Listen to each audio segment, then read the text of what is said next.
did they go up again, or? The lights, I haven't noticed. Okay. I haven't either. I may be imagining it because of I haven't noticed it. the last time. Or you mean flickering? Or Yeah, just dimming just a little bit. I haven't noticed it. Okay, maybe. Maybe so.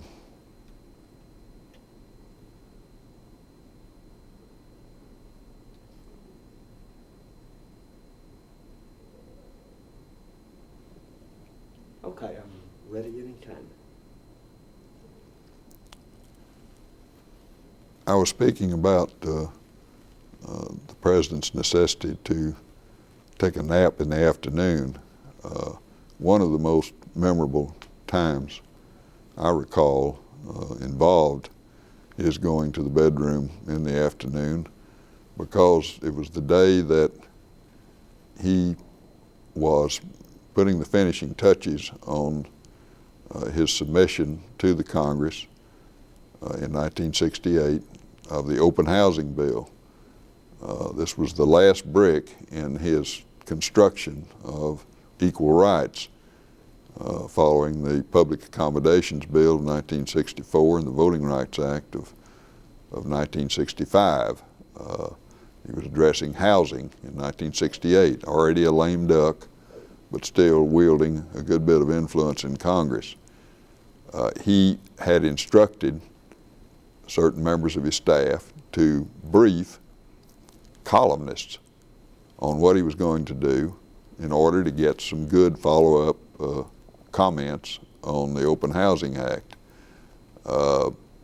Cliff Alexander, African-American assistant, was told to talk with Carl Rowan, a columnist, also an African-American, one of the most respected columnists in the country, and to fill him in on it so he could write a follow-up column. Well, as it turned out, the Washington Star, which was an afternoon paper which came to the White House before the president was to take his afternoon nap, had a front page screaming headline story, bylined by Carl Rowan,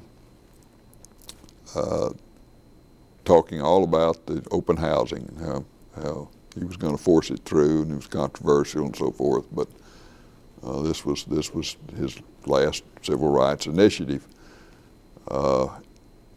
He was beside himself that this story had broken before he had a chance to say anything about it. He was unhappy with Cliff for leaking it, although Cliff had been told to brief Rowan, but Cliff had no idea that Carl was going to jump the gun and not write a column but write a news story. So the president's reaction was, I haven't had a chance to lay the groundwork on this, and so I'm just not going to do it. I'm just not going to submit it. Just let them all hang there thinking I'm going to do something that I'm not going to do. And he just insisted that we tuck it away. He was not going to submit that bill to Congress.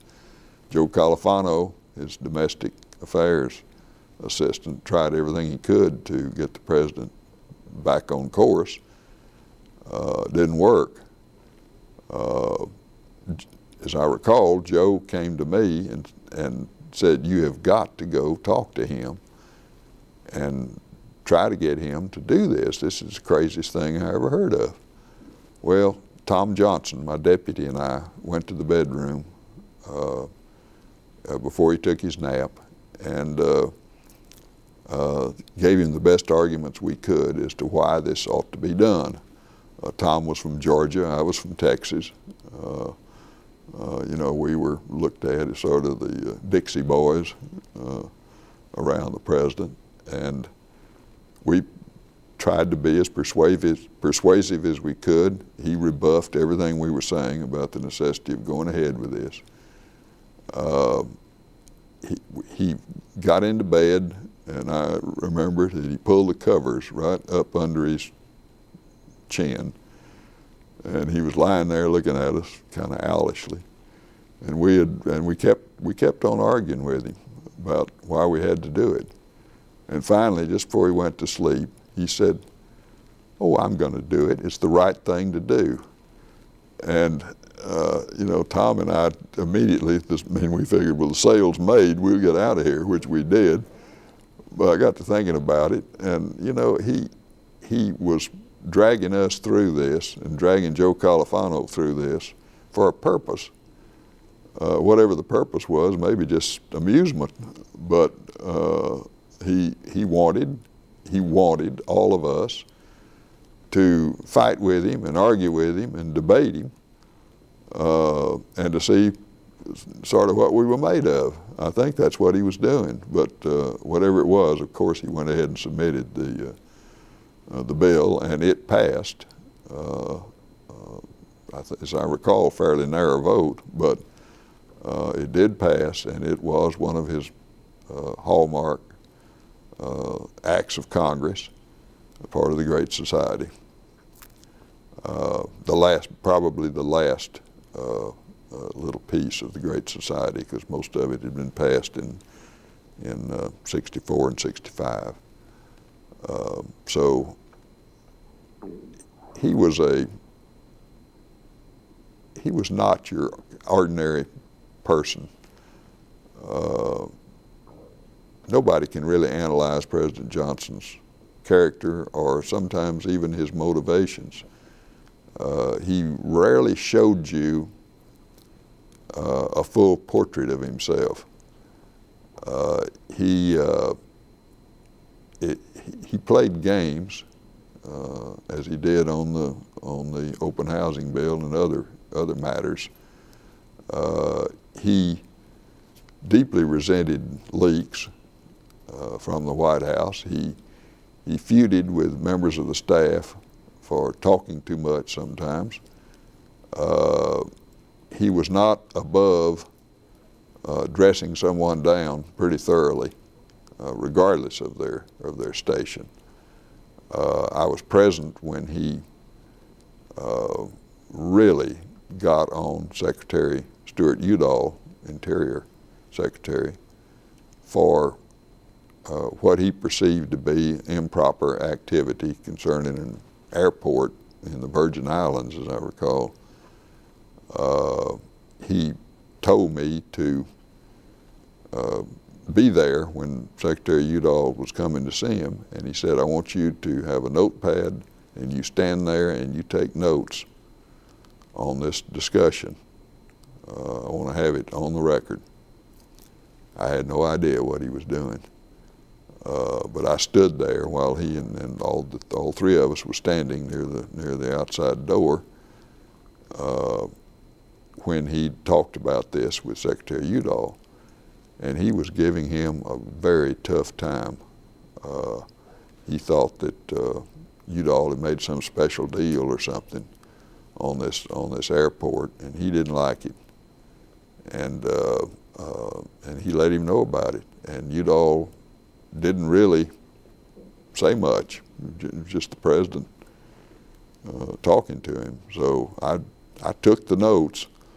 I missed a good bit of it because I was not a fast note taker, but it was that and a terrible run-in he had with Secretary Wirtz from Labor were the two things involving cabinet officers that were the most uncomfortable. He got unhappy with Wirtz for taking an action involving the states without talking to key governors and informing them what was going on. Wirtz resisted his argument pretty thoroughly, and the president implied to him he wanted him to quit, which Wirtz refused to do, stayed on for the rest of the administration. But he wanted to control things as much as he possibly could. He wanted to feel that he was in control. His idea was, I'm going to get the credit or the blame, and I sure want to know what's going on. And He also wanted people in effect, people meaning his key staff people and others. In effect, he wanted them on the same page of whatever he was doing. If there were disagreements, by the time it came to the decision, he wanted everybody on board on what he was doing. And he always said, I want you on the takeoff as well as the landing. And he meant that. And in particular, in dealing with key problems with the war in Vietnam, he did not want disagreement among his top advisors. He wanted Secretary Rusk and Secretary McNamara, later Secretary Clifford. He wanted the Joint Chiefs, Walt Rostow, the National Security Advisor, and Dick Helms, the CIA Director, those people in particular. He wanted them all in agreement on what he was going to do. He didn't want somebody going around second-guessing or Monday morning quarterbacking on a very important decision involving the war or whatever other crisis we had, the Dominican Republic or the Middle East, or whatever it was. He wanted everybody on the same page. This was in a way self-protection, but it was also a demonstration of unity, that whether you were military or diplomatic or intelligence, in the case of Helms, whatever, that you thought an action was the best. Frequently in the Vietnam debates, he would not go along with some of the recommendations, even when they were made very strongly. The Joint Chiefs, throughout his administration, were concerned that North Vietnam was not being punished enough, that there were certain ground actions we could take that would put them on the defensive, even if it involved invading their territory with American troops. He didn't want to do that. There had been, over time, some secret entries into North Vietnamese territory by South Vietnamese special forces under the direction of American leaders, advisors. So there had been some invasion, if you could call it, of North Vietnam and Laos and Cambodia. But the president did not want a full-scale invasion. He didn't want to broaden the war, and also did not want to entice China into possibly sending troops to North Vietnam as they had done in Korea a few years before. So unity was not always the case with his principal advisors concerning the war. But once the decision had been made, the Joint Chiefs were expected to back that decision and stop talking about any other possible actions that they were interested in. He had a luncheon every Tuesday for his principal advisors on the war. Then you were expected to be there. Very rarely did one of the participants have to send a substitute. If General Wheeler, who was chairman of the Joint Chiefs, couldn't be there a time or two, he sent General Johnson, who was the Army chief, and occasionally, maybe once or twice, Secretary Rusk had to be overseas or somewhere, and as I recall, Nick Katzenbach represented him. But that luncheon was limited to CIA, State, Pentagon,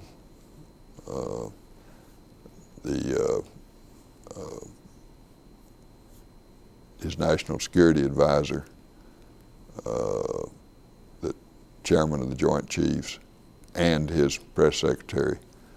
The idea being that his press secretary needed to know everything that was going on, even if he couldn't talk about it. And in later times, Tom Johnson, who was my deputy, also attended and was the official note taker.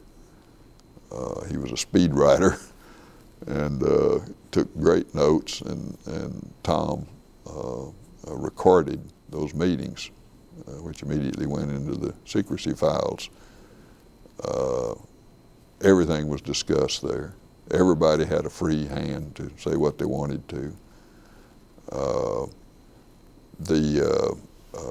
They talked about targets. They talked about policy relating to what you could do in the air and what you couldn't.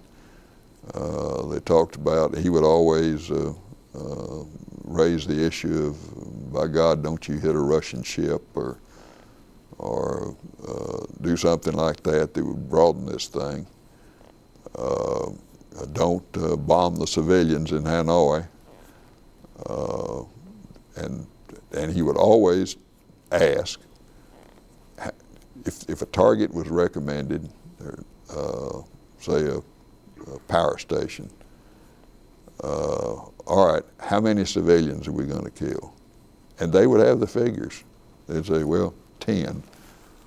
I don't know how they came up with these figures on what they thought the collateral damage was going to be, but he always wanted to know. He did not want to kill civilians, and for various reasons. I mean, one, he just didn't want to kill civilians, but secondly, it was a terrible public relations problem for him in Europe and elsewhere if we suddenly started just bombing the devil out of innocent North Vietnamese civilians. So, but everything was discussed. When the Israelis and the Arabs went to war in 1967, that event took over the preliminary efforts to prevent the war, and then the war itself, and then the confrontation with the Soviet Union over the Israeli invasion of Syria. All of that overshadowed Vietnam. Other events occasionally came up that made that Tuesday luncheon all the more important because it involved conflicts in other parts of the world. We even got into domestic dissension, and later the racial difficulties that we were having with riots in Detroit and Washington and other places. Those were discussed from the standpoint of really national security is what it amounted to. But like everything else, he did not ever want anyone to second guess once a decision had been decided upon, and he had said, okay, that's what we'll do. One time, toward the end of his administration, he went to New York to speak to some group, and we came back to Washington. Secretary Rusk had called and said, we really need to talk with the group. So he assembled his national security people in his dining room very late. I've forgotten, probably 11 o'clock at night. By then, Clark Clifford had replaced Bob McNamara, Secretary of Defense. they sat there and discussed stopping the bombing. There had been peace talks, if you could call them that, underway in Paris, where there had been great difficulty in really getting the two Vietnams to settle on what they were going to talk about, what they were going to do. Averell Harriman had been sent over to do the chores, along with Bill Jordan, who was on the National Security Council staff. It was just a tough matter to get these negotiations started. His advisors recommended to him unanimously that he stop the bombing. Clark Clifford explained why he thought it was important. The president was grumpy, didn't want to hear about it, thought it was a mistake, just argued with everybody there. And finally, Secretary Rusk, who had been one of the more hawkish members of the group, got a little upset and said, "Mr. President, we're all unified, and you know we're not nuts," or words to that effect. Said, "We have thought this through, and we do believe it's the right thing to do." And in effect, he didn't understand why the president was so resistant. Well, finally, the president just said, "I'll let you know in the morning," and just got up and left. And I followed him into the bedroom, and I thought he was really unhappy, really angry. But when we got to the bedroom, he was not angry at all. I presume he was just wanting them to believe he was badly upset. But when we got in the bedroom, he asked me, he said, "What did you think about all of that?" And I said, "Mr. President, I think they're right." And he said, "God damn it, even Christian has quit me." But I knew that he was going to go on and do what they wanted. And of course, the next morning, he agreed with the policy. But he would wring it out of you. I mean, he didn't treat things lightly when they were really important. He liked to hear both sides if it was something that. Well, I remember one time there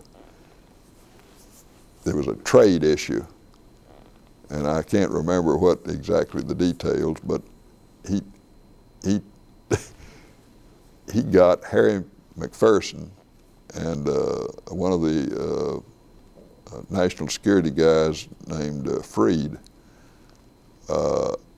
He had them up in his dining room to have a hamburger, and had me there, and he wanted them to debate before him their opposite views on this issue.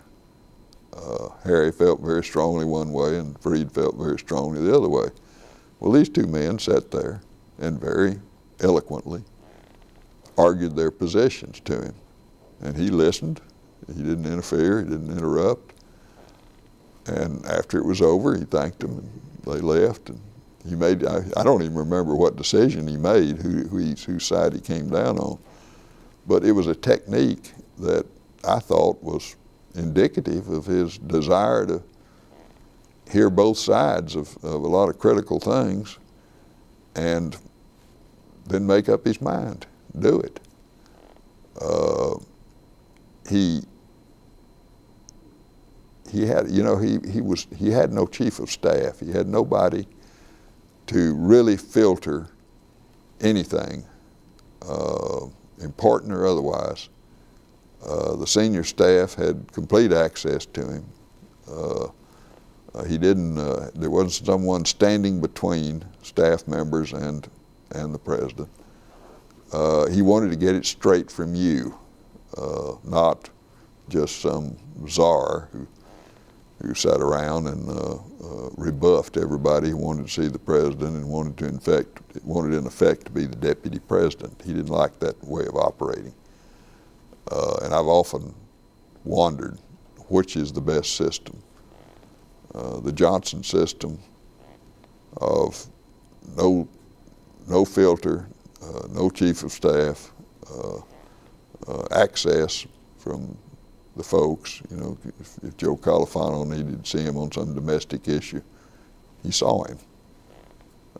If the president did not, for some reason, want to see an assistant, well, that was a different story. He just didn't do it for a while. And sometimes some of his assistants went in and talked too much or took up too much of his time on what might be insignificant issues, and obviously he didn't put up with that. But generally speaking, his system was access. And if you compare that to the iron hand that H.R. Haldeman had in the Nixon administration, which followed us, and other chiefs have had in other administrations, it makes me wonder, though, if that really is right, the best way to do it. The Johnson way involved him in a lot of minutiae sometimes, but the idea that he would get his information directly from the person involved, I thought was good. I also liked the idea that he saw his cabinet officers and department chiefs when they wanted to see him. Sometimes when he didn't have anything else to do, you know, he was running out of visitors, he would get his administrative person to call a cabinet officer and see if he wanted to see him about anything. So he initiated meetings with members of the cabinet, bring them over and talk about what they were doing, and mining them for information. There wasn't anyone really that had an important role to play in his administration who could not see him, say what they wanted to, and get a reaction from him. And from that standpoint, I think he was highly successful in managing the government. It's often said that he was a legislator, not an administrator, that he's probably the best legislator who ever served in the White House. Maybe not the best administrator, but in retrospect, I think his management style was quite good. He had competence in his staff. He would let you know if you made a mistake or did something he didn't like. Sometimes he would give you orders that you could not possibly fulfill without getting him in trouble. But all in all, his relationships were good, and he did not really mistreat anybody. I mean, if you were going to get reprimanded, it was generally because something you had done that you shouldn't have done.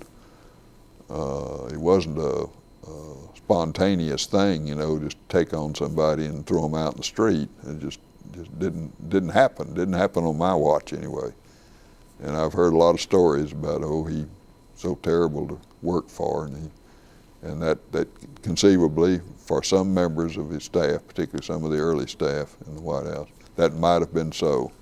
He might have been uncomfortable with what was happening or who was in which particular job, and he had to sort through that. And so I imagine that early on he was pretty volcanic when it came to some of the folks. He could be extremely sharp. He could be, by that I mean, he could stab you pretty good. He liked the Secret Service agents, the other folks around him. He knew them, you know. He didn't treat them harshly. He did get on them if they interfered too much with him. I remember one time dealing with the Secret Service, he was going over to some other department, probably the Pentagon, and they'd set up the motorcade and had the Washington police and the Secret Service and everybody involved. And after about a block of this motorcade, he made the driver turn off, go on another street, go a different route, just left those motorcycle cops just out tooting around with no president behind them. And this is a sort of maybe a bad statement, but he said, "I get tired of all this business acting like I'm a Mexican general." He hated the motorcycles and the sirens and all that stuff. And when we finally, late in the administration, because of public discontent about some of the things he was doing and demonstrations, the idea of surprise visits came up, and he went to New York a time or two with no advance work, nothing. He just showed up in New York and drove to wherever he had to drive with just the Secret Service protection and the New York police, not even knowing he was in the city. And so no motorcades. And he discovered that he could do that, and it was the best way in the world to prevent demonstrations if they didn't know he was coming. So he decided that's a pretty good idea. All these trappings were not all that great. George, I'm going to make a phone call. Sure. Do you want to tell the story of Camp David? Yeah, I'll tell that. Then you want anything else? Or is that? Ah, that's just terrific. Fantastic.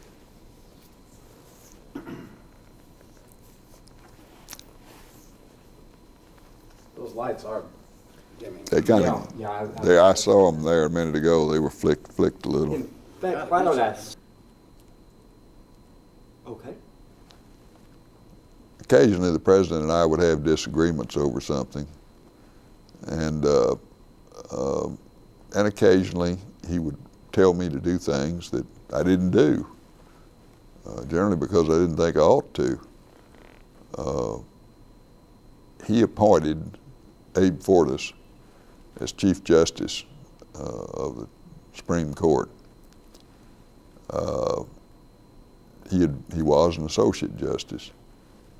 He elevated Homer Thornberry, who had been a member of Congress and mayor of Austin, longtime friend of the president's, the man who succeeded him in the House of Representatives. He appointed Homer Thornberry, who was on the Fifth Circuit, to the Supreme Court to replace Fortas. This touched off a little flap among the press that the president was appointing his crony, Thornberry, to the Supreme Court. The president really didn't like that. So I went over to the bedroom one morning, and he was in a snit over this business of cronyism. And he said, "You go tell them that I wouldn't know Homer Thornberry if he walked in the room." Well, I was somewhat taken aback by such a statement. And he said, "You go tell him that. I mean it. You go tell him that." Well, obviously, I didn't tell him that. I mean, his credibility would have gone right to the bottom. So, and he never raised the issue again. But another time, I got unhappy with him. He had done something, and I guess my mind has shut it out. he had told me to fire somebody, which I wouldn't do. I was unhappy with him for that and a couple other things. So I quit going to the bedroom. I sent Tom Johnson over there in the morning and in the afternoon. I just wanted to stay away from him for a couple of days till I'd cooled off and maybe he cooled off. About the second day that Tom Johnson went to the bedroom, he wanted to know where I was. And Tom said, well, he's in his office. And he said, well, what's the matter with him? And Tom said, well, I think he's tired, Mr. President. And so the president said, okay, tell him to go to Camp David for a few days. Take his family up there and rest. You tell him that I said he had to go to Camp David. So this was reported to me by either Tom or Larry Temple that I was supposed to